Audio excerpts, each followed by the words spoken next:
Hello everybody. My name is Asusana Martinez, and I decided to write about option two, which was like ways that the media obstructs women's representation, and what would you do if you were a media campaign manager for someone or for a female running for office.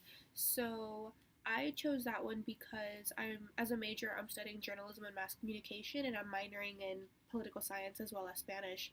So it's something really interesting to me every time we do talk about media because I've learned a lot about it. So I love hearing both sides because I don't believe that I've ever been in a journalism class where they actually critique their views on how they cover political science. So when I am in classes and how we talk about media and what like statistics are and the findings in the books, it was actually really interesting to learn about all that. So moving on, I decided to write about that and the three ways that I said that the media obstructs women's representation in politics are that the press usually covers women in a more stereotypical gender way. So instead of focusing on like what issues a woman stands for, they talk about how's their family life, how are they balancing all this, how what designer are they wearing, how does her hair look today, does she look tired,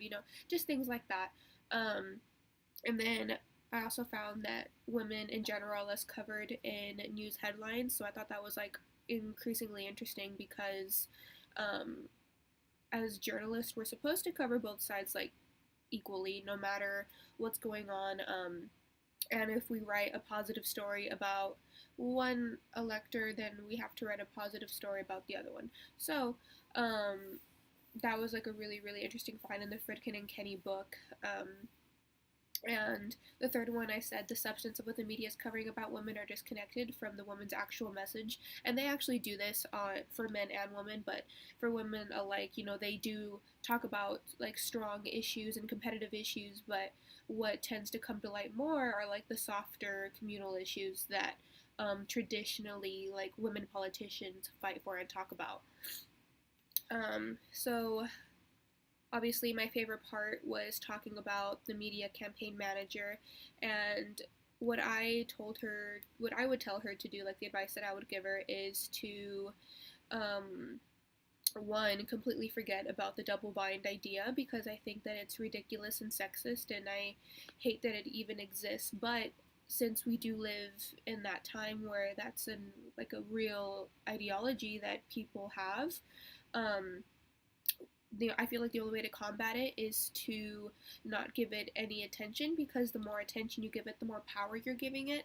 And I think that millennials, especially who now have the power to vote, um, are understanding feminism and are understanding that gender has no place in deciding if someone is, you know, able to run a campaign. I mean, able to like run for office. So people who do believe in the double bind theory are people who were conditioned to think so. Or those are people who grew up thinking that that's how it should be, that men are this way and women are this way. So for the double bind theory, I would tell her to just be true to who she is and true to whatever she wants to be and just continue it like that. And if she wants to keep her family life private, then to do so. And if she wants to have a public family life, then do that also. But no matter what, I think that she should treat it as if she were a man. So that's a main thing that I would advise her. And also, I said to 100% stay true to who she is and like what her stances are on issues because I feel that there's a lot of people that are going to try to persuade her and try to like depress,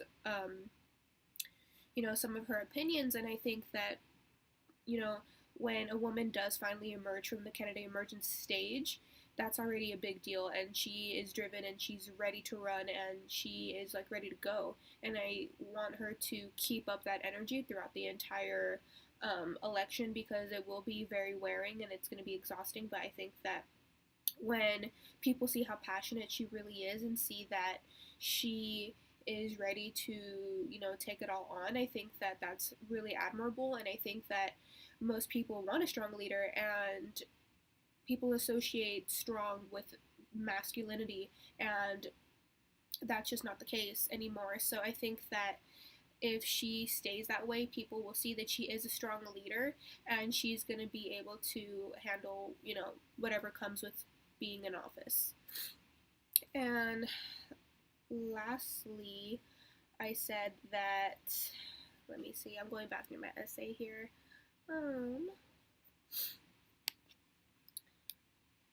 Yes, I talked about how important that the media is.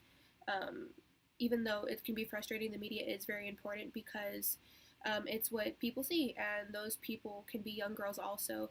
And there was like that statistic that said that women are more responsive so feelings of government responsiveness increase when females see other females in leadership positions, especially in politics, and that is very inspiring for young girls, and the only way they're going to see that is through the media's messages, and the media's messages need to remain unbiased and positive, and keep sexism out of there, because that's the only way, it's not the only way, but it's a very strong way for women to be encouraged to run, especially young women, and young women will be able to widen what they believe a woman should be and what a woman is capable of, because for a long time it was very narrow, and it's important that it broadens for the future generations of women to come.